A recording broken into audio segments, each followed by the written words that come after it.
Hi, my speech is about goth, the style of music, fashion, and subculture. I'm always fond of listening to different kinds of rock music and browse different bands and their songs on YouTube. So while I'm surfing the net, I stumbled upon this gothic site and there's an article that says Marilyn Manson is actually not a goth and that many people, and I'm one of them, mistakenly believe that Marilyn Manson and his music are gothic. That made me research of what goth really is, and so I decided to make it a topic for my speech. So now, I want to share to you guys the style and history of music, fashion, and subculture of goth.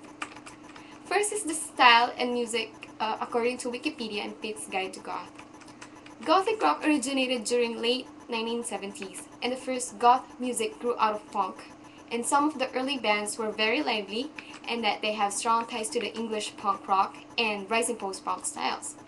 But during 1980s, a band named the Sister of Mercy, characterized by their deep vocals, came to typify the goth sound that followed by many bands years later. So gothic rock songs are typically mixed so that there is a heavy bass sound, which creates a lugubrious, mystical sounds and gloomy atmosphere.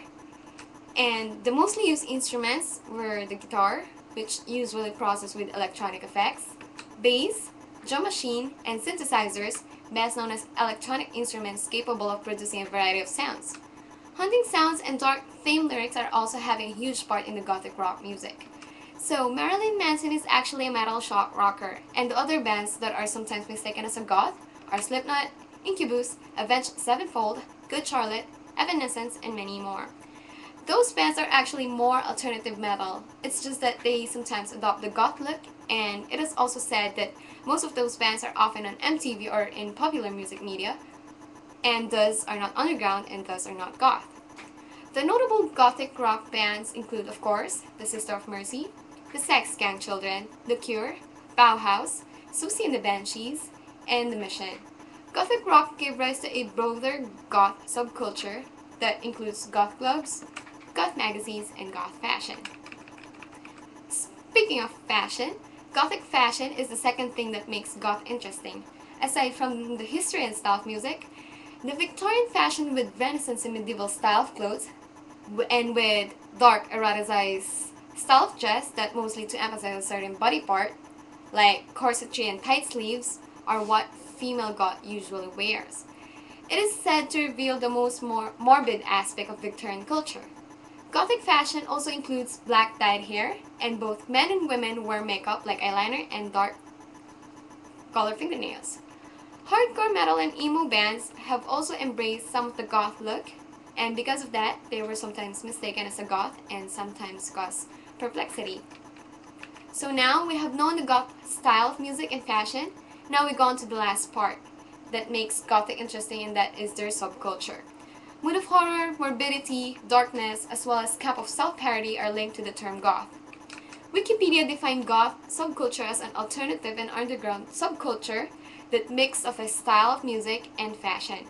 According to www.angelfire.com, it is a group or community that is centered on shared musical and clothing taste. According to Urban Dictionary, goths are those who listen to goth music and dresses like a goth. Being goth also includes self-declaration. But people who listen to goth don't frequently dress like goth, and the people who look like goths don't always necessarily like the music either.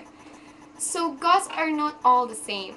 Like the same example given in the website that I found, not all goths are not all goths like metal, not all goths are Satanists or pagan, and not all goths are suicidal.